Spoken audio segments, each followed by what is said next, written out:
Last video में हम लोग बायनोमियल थ्योरम्स के बारे में पढ़े थे।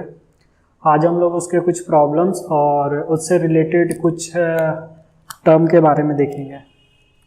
जैसे हम लोग थ्योरम में पढ़े थे x प्लस वाई का whole power n equals to summation r running from 0 to n NCR x to the power n minus r and y to the power r।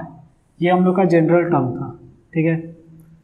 इसमें हम लोग देखे क्या थे कि x और y का जो पावर है उनको ऐड करते हैं तो वो हमेशा n के इक्वल आता है, ठीक है।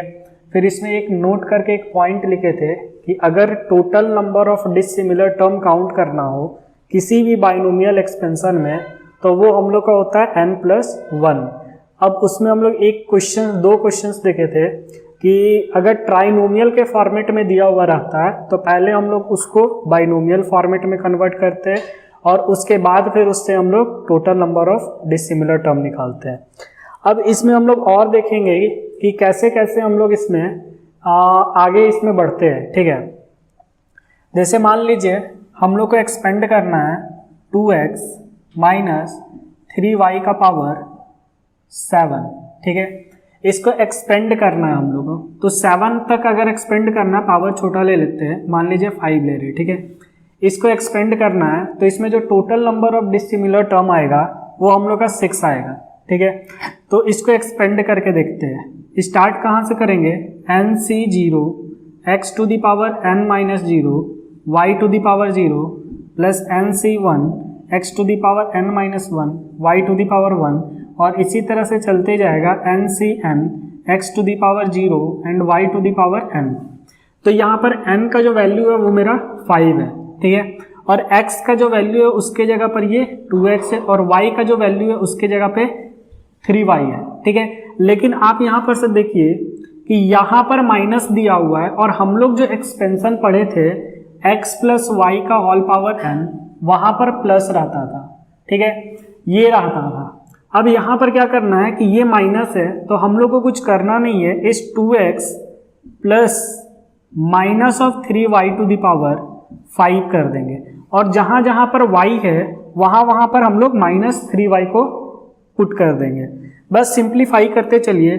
5c0 x का power n that mean 2x का पावर n का वैल्यू 5 है और y का पावर 0 मतलब माइनस 3y का पावर 0 प्लस 5c1 2x का power 5 minus 1 and minus 3y का पावर 1 प्लस 5c2 2x का power 5 minus 2 and minus 3y का पावर 2 प्लस 5c3 2x का पावर 5 माइनस 3 माइनस 3y का पावर 3 प्लस 5c4 2x का power 5 minus 4 and minus 3y का power 4 plus 5c5 2x का power 5 minus 5 minus 3y का power 5, ये हो जाएगा, ठीक है। अब देखिए टर्म कितना आ रहा है, 1 2 3 4 5 और 6। टोटल नंबर ऑफ टर्म हम लोग का कितना आ जा रहा है, 6 आ जा रहा है। अब इसको सिंप्लीफाई करना है, ठीक है। तो सिंप्लीफाई करने के लिए पहले आपको 5c0 का वैल्यू पता होना चाहिए, 5c1 5c2 इन सब का वैल्यू फाइंड करने आना चाहिए, ठीक है। तो 5c0 का वैल्यू आप कैलकुलेट करके देख सकते हैं, 5c0 का वैल्यू 1 आता है, ठीक है।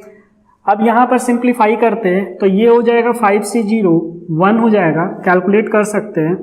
5c0 equals to 5 factorial upon 5 minus 0 का फैक्टोरियल इंटू 0 का फैक्टोरियल, क्या आ जाएगा 5 factorial divided by 5 factorial. 0 factorial का वैल्यू 1 होता है तो यहाँ पर इसका वैल्यू कितना आ जा रहा है, 1 आ जा रहा है।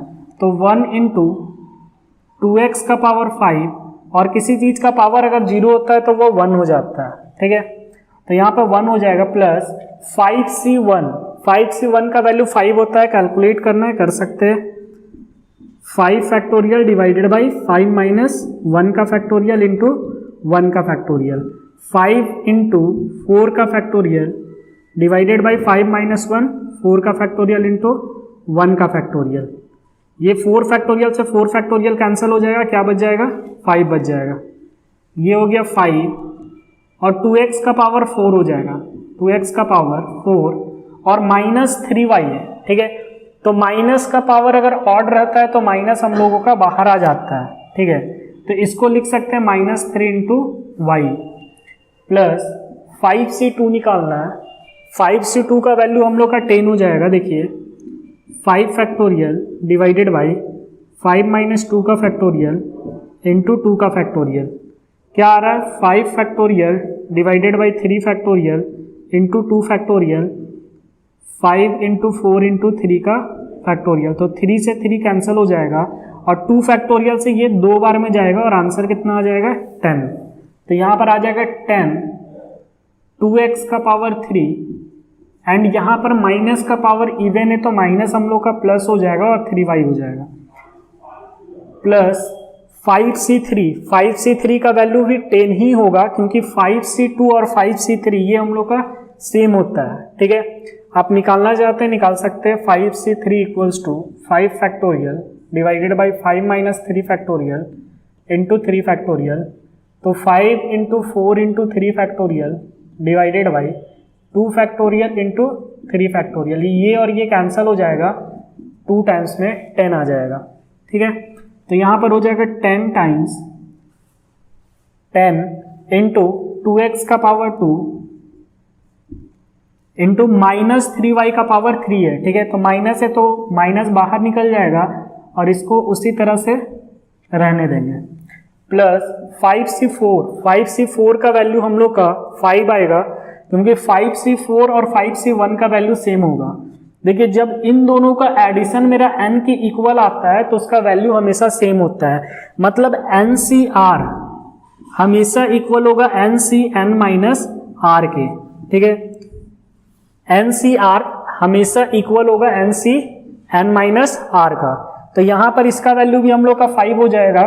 तो 5 इंटू 2x इंटू माइनस का पावर इवन है तो प्लस हो जाएगा 3y और प्लस 5c5 का वैल्यू 5c0 के इक्वल हो जाएगा तो 1 हो जाएगा।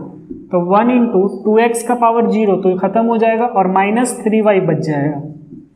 तो जो आपका एक्सपेंशन आया इस टर्म का तो वो हम लोग के पास ये निकल करके आ जाएगा।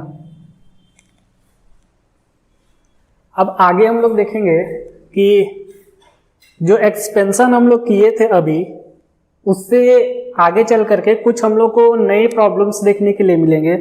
जैसे आपको किसी भी एक्सपेंशन का कोई भी rth टर्म फाइंड करने के लिए बोला जाएगा। जैसे हम मान लीजिए लिख रहे हैं a प्लस बी का whole power 3 equals to A cube plus 3a square B plus 3ab square और प्लस बी क्यू, ये लिख रहे हैं। अगर मान लीजिए आपको बोला जा रहा हो कि बताइए कि इसके एक्सपेंशन में इसको जब हम एक्सपेंड किए तो मेरे पास थर्ड टर्म कौन सा आ रहा है, तो थर्ड टर्म अगर हम काउंट करेंगे तो ये आ रहा है, ठीक है। तो रैंडमली अगर आपसे पूछ दिया जाए कि बताइए कि a प्लस बी का पावर 50 में 50 का एक्सपेंशन में 13th टर्म्स कौन सा आ रहा है, 13th टर्म कौन सा आ रहा है, ठीक है। तो इसको हम लोग फाइंड करने के लिए हम लोग जनरल टर्म वाले एक्सपेंशन के फॉर्मूले के थ्रू जाएंगे, ठीक है। उसके बाद आपसे पूछा जाएगा कि मान लीजिए आप इसको एक्सपेंड करते हैं तो आपके पास ये सीक्वेंस मिलता है, ठीक है। या फिर आप इसको एक्सपेंड कर रहे हैं a प्लस बी का पावर 4 तो मेरे पास total number of dissimilar term 5 आ जाएगा, ठीक है। तो आपसे यहाँ पर एक और टाइप का क्वेश्चन पूछ सकता है कि ये जो एक्सपेंशन है इसमें मिडिल टर्म कौन सा है। तो जब पावर मेरा इवन रहता है तो जो टोटल नंबर ऑफ टर्म होता है मेरा वो ऑड हो जाता है, ठीक है। तो वैसे केस में जब हम लोग मिडिल टर्म को निकालते हैं तो वो मेरा सिंगल मिडिल टर्म आता है। लेकिन अगर पावर जब इवन रहता है तो total number of term odd हो जाता है और वहां पर जो हम लोग का मिडिल टर्म होता है वो एक मिडिल टर्म मिलता है। लेकिन अगर पावर हम लोग का ऑड रहे तो टोटल नंबर ऑफ टर्म जो मिलेगा हम लोग को वो इवन मिल जाएगा और वैसे केस में हम लोग को 2 मिडिल टर्म मिलता है, ठीक है। तो पहले इसको समझते हैं।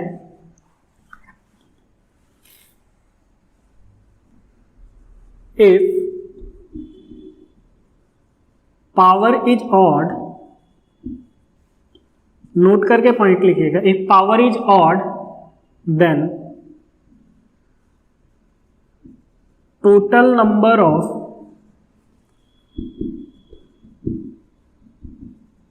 Dissimilar term is even. ठीक है, आप देख सकते हैं पावर मेरा ऑड है, मान लीजिए a प्लस बी का पावर 5 ले रहे हैं। ठीक है, तो टोटल नंबर ऑफ टर्म क्या मिलेगा, 1 2 3 4 5 6 मिल जाएगा। ठीक है, तो जो हम लोग का मिडिल टर्म आएगा वो हम लोग का 2 आ जाएगा। ठीक है, तो वही बोला जा रहा है कि अगर पावर मेरा ऑड रहेगा तो वहां पर total number of dissimilar term even हो जाएगा, और वैसे केस में 2 मिडिल टर्म मिलेगा, 2 मिडिल टर्म। ठीक है, 2 मिडिल टर्म मिलेगा। अब कौन सा मिडिल टर्म होगा वो हम लोग देखेंगे। और दूसरा केस ये लेंगे कि if power is even only 1 middle term, 1 middle term. अब देखिए इसको हम लोग पता कैसे करेंगे कि कौन सा मिडिल टर्म हम लोग का आ रहा है। जैसे मान लीजिए कि a प्लस बी का क्यूब की है। ठीक है, तो हम लोग का सेकंड और थर्ड टर्म जो मिल रहा है वो हम लोग का मिडिल टर्म मिल रहा है। ठीक है, तो सेकंड और थर्ड टर्म को कैसे निकालेंगे, तो उसके लिए हम लोग के पास आता है n plus 1/2th term and n plus 3/2th term. ये जो रहता है वो मिडिल टर्म होता है। जैसे n मेरा 3 है तो 3 प्लस 1 4/2, 4/2 मेरा कितना आ जाएगा, 2 आ जाएगा। ठीक है, और 3 प्लस 3/2 6/2 मेरा क्या हो जाएगा, 3 आ जाएगा। देखिए सेकंड और थर्ड टर्म जो आ रहा है वो आपका मिडिल टर्म आ रहा है। जब पावर मेरा ऑड रहता है तो 2 मिडिल टर्म मिलता है। कौन कौन सा मिलता है, फर्स्ट मिडिल टर्म होता है n plus 1/2th term and second term होता है n प्लस 3/2th टर्म। ये जो रहेगा वो हम लोग का मिडिल टर्म हो जाएगा। लेकिन पावर अगर इवन रहेगा तो हम लोग का मिडिल टर्म कितना होगा, 1 मिलेगा, क्योंकि पावर इवन रहने पे हम लोग का total number of dissimilar term जो रहता है वो ऑड हो जाता है। तो वैसे केस में सिर्फ हम लोग का 1 मिलता है, और वो कौन सा होता है, तो वो होता है n/2 plus 1th term is the middle term. तो यहां पर लिख सकते हैं n/2 plus 1th term is the middle term. ठीक है, अब यहां पर देखिए जैसे ये हम लोग का मिडिल टर्म पावर 4 है, 1 2 थर्ड वाला मिडिल टर्म आ रहा है, पुट करके देखिए इसमें सिंप्लीफाई करके 4/2 प्लस 1 सिंप्लीफाई करेंगे तो क्या आ जाएगा, 3, third term is the middle term. तो बात यहां पर सिंपल ये है कि अगर मेरा पावर ऑड है तो total number of dissimilar term even हो जाता है, और total number of dissimilar term even होने पर 2 मिडिल टर्म मिलता है, n plus 1/2th term and n plus 3/2th term. और अगर पावर मेरा इवन हो तो total number of dissimilar term odd हो जाता है, और वैसे केस में सिर्फ 1 मिडिल टर्म मिलता है, n/2 plus 1th term.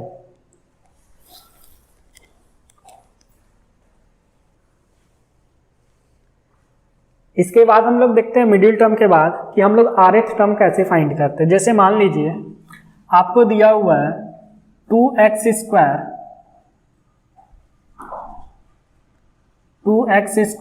Plus 3/x³। ठीक है, और इसका पावर दिया हुआ है 14। ठीक है, आपको फाइंड करना है, फाइंड 7th टर्म। अगर हम इसको एक्सपेंड करेंगे तो एक्सपेंड करने पर यहां से हम लोगों को total number of dissimilar term जो मिलेगा वो 15 मिलेगा, और हम लोग को फाइंड करना है कि स्टार्टिंग से जो 7th नंबर पे टर्म आ रहा है वो मेरा क्या होगा। ठीक है, तो उसको कैसे फाइंड करेंगे, हम लोग पूरा एक्सपेंशन नहीं करने जाएंगे। क्या करेंगे, हम लोग का जो जनरल टर्म था tr+1 equals to NCr x⁻n−r और y⁻r, इसके थ्रू जाएंगे। देखिए जब हम लोग को 7th टर्म फाइंड करना रहता है तो r का वैल्यू हम लोग 6 पुट करते हैं। जैसे हम लोग देखे थे कि एक्सपेंशन था वो NC0 x⁻n−0 y⁻0 NC1 x⁻n−1 y⁻1 इस तरह से चल रहा था। ठीक है, NCn x⁻0 y⁻n, मतलब r 0 से स्टार्ट हो रहा था तो हम लोग को फर्स्ट टर्म मिल रहा था। R1 गया तो हम लोग को सेकेंड टर्म मिला, R2 जाएगा तो हम लोग को थर्ड टर्म मिलेगा। अगर हम लोग को 7th फाइंड करना है तो R का वैल्यू 1 उससे कम लेना पड़ता है, ठीक है। मतलब अगर हम लोग को 7th टर्म चाहिए तो R के जगह पर हम लोग को 6 पुट करना पड़ेगा, ठीक है। तो पुट करके निकाल लेते हैं, T6 + 1 7th टर्म हो जाएगा। n हम लोग का 14 है, C R के जगह पर हम लोग को 6 पुट करना है क्योंकि 7th टर्म चाहिए। 6 x क्या दिया हुआ है 2x², n 14 R 6 y 3/x³ का पावर 6। अब आप इसको सिंप्लीफाई कर लीजिए, वही आपका फाइनल आंसर होगा। 14C 6 2 का पावर 2x² का पावर हो जाएगा 8 और यहाँ 3/x³ का पावर हो जाएगा 6। आप इसको सिंप्लीफाई कर सकते हैं। 14C 6 2 का पावर 8 x का पावर 16 3 का पावर 6 डिवाइडेड बाय x का पावर 18। तो यहां से 16 से ये कट जाएगा, 2 बचेगा, आंसर आ जाएगा 14C 6 2 का पावर 8 इंटू 3 का पावर 6 डिवाइडेड बाई x का पावर 2। ये आपका आंसर आ जाएगा। मतलब ये हम लोग का 7th टर्म हो जाएगा, ठीक है। अगर इसी प्रॉब्लम में आपको फाइंड करने के लिए बोला जाता फाइंड मिडिल टर्म, तो मिडिल टर्म कैसे फाइंड करते हैं? तो सबसे पहले तो मिडिल टर्म फाइंड करने के लिए हम लोग पावर को देखेंगे। पावर क्या दिख रहा है मेरा? इवन दिख रहा है, तो total number of dissimilar term क्या हो जाएगा? ऑड हो जाएगा। तो जब पावर मेरा इवन रहता है तो सिर्फ हम लोग का एक मिडिल टर्म मिलता है, और वो कौन सा होता है? n/2 + 1th term is the middle term. n/2 + 1th term हम लोग को निकालना है। n कितना दिया हुआ है? 14/2 + 1 7 + 1 8th term is the 8th term is the middle term, ठीक है। तो हम लोग को 8th टर्म फाइंड करना है क्योंकि वही हम लोग का मिडिल टर्म होगा। तो 8th टर्म फाइंड करने के लिए r के जगह पर हम लोग को 7 पुट करना होगा। तो वापस से हम लोग सिंप्लीफाई करते हैं। tr + 1 = ncr x का पावर n - r y का पावर r। n हम लोग को दिया हुआ है 14c, r के जगह पर हम लोग को 8th टर्म फाइंड करना है तो 7 पुट करना पड़ेगा। t7 + 1 तो 7x, x के जगह पर हम लोग को क्या दिया हुआ है? 2x² का पावर n - r होता है तो 14 - 7 और 3/x³ का पावर 7। सिंप्लीफाई कीजिए इसको। 14C 7 2 का पावर 7 हो जाएगा और x का पावर 14 हो जाएगा। 7 × 2 14 और यहाँ 3 का पावर 7 डिवाइडेड बाई 21 ये हो जाएगा। तो इससे ये कट जाएगा, 7 बचेगा। आंसर हम लोग के पास आ जाएगा 14C 7 2 का पावर 7 इंटू 3 का पावर 7 डिवाइडेड बाई x का पावर 7। ये मेरे पास मिडिल टर्म का फाइनल आंसर हो जाएगा।